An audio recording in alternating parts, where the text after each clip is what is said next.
tulee paine Kalpalta korkealle. Lyytinen, Junnila. Todella viihdyttävä ottelun alkuun ja siinä on ylärima. Ensimmäinen loistomaalin tekopaikka. Miikka Pitkäsen laukaus kuitenkin kolahtaa ylärimaan. Kiekko viivaan Porselandille. Sitten Niklas Almari ampuu. Riikola tekee pahan maskin maalivahdille, mutta Riikolana se kiekko kolahtaa ja nyt tekee kipeää, kun siinä on Jaakko Turtiaisen paikka.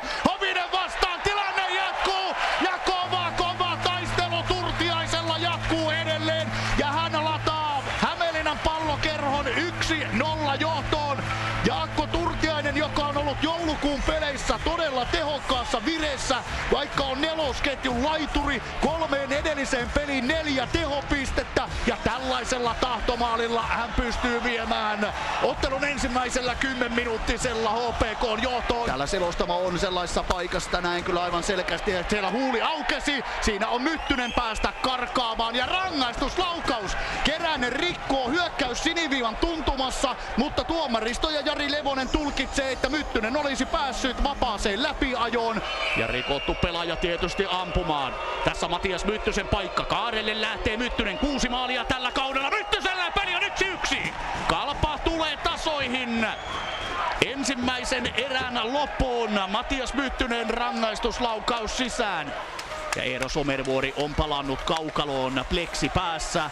Somervuori pääsee vetopaikoille, hyvä harhautus ja Eero Somervuori pistää kiekon maaliin. Kovia ensimmäisessä erässä kokenut ja kiekon kasvoihinsa saanut Somervuori palaa toiseen erään ja heti ensimmäiselle minuutille HPK toistamiseen tänään johtoaseman komealla kauniilla harhautuksella. Somervuori, jonka tehot ovat olleet ummessa lokakuun jälkeen, ainoastaan 1 tehopiste ennen tätä.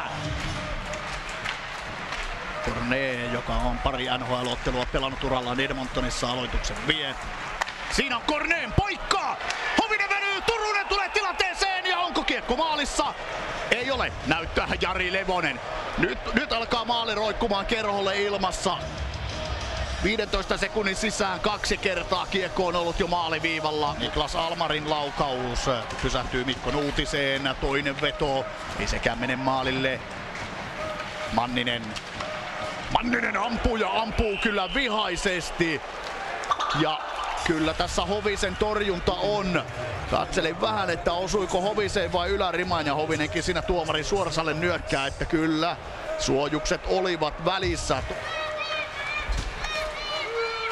Piipponen jatkaa kyllä vakuuttavaa liikettään edelleen ja siinä on Kalpan paikka!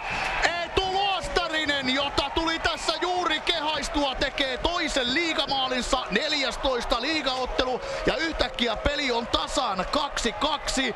Kalpa vääntää kiekon maalintekopaikkaan ensimmäistä kertaa kolmannessa erässä, vaikka erä on aika lailla puolivälissä. Innala, Sillanpää Turtiainen pelaa hyvän vetopaikan ja Teemu Suhonen ampuu kiekon maaliin. Kalpan kasvatti ikä 27 vuotta, pitkä Mestilstaival 7 vuoden verran, mutta puhelimeen mennään. Turtiainen jättää, Suhonen ampuu.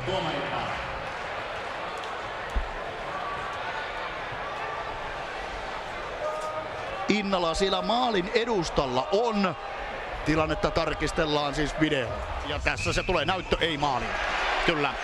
Korkealla mailalla. Pitkän pelikatkon jälkeen, kun kehin päästään, niin saattaa olla, että nyt intoa kyllä piisaa molemmilla. Hyvin pelaa Manninen, Paajanen, Turunen ampuu. Hovinen pystyy tarjomaan, mutta ei enää. Tämän päivän suuri uurastaja HPK-leiristä Sakari Manninen pistää kiekon maaliin. Vain puoli minuuttia sitten tarkastettiin mahdollista maalia videolta HPK:lta, se hylättiin, mutta saman tien Kerho pistää kiekon sillä tavoin pömpelin, että nyt ei videotarkastuksia tarvita.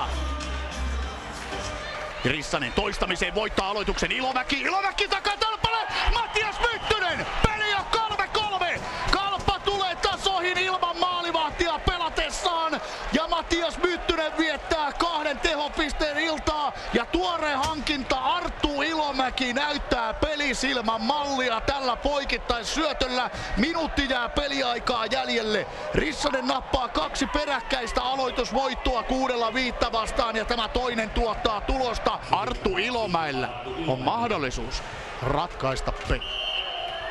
Jos Ilomäki tekee maalin, niin Kalpa palaa takaisin voittojen tielle. Pystyykö Larmi torjumaan? Ei pysty! Kalpa nappaa tästä voiton ja se on kova voitto kyllä kuopiolaisille. 2 tappiopeliä alla viime viikolta ja tänään Kalpa tulee 3 kertaa maalin takaa.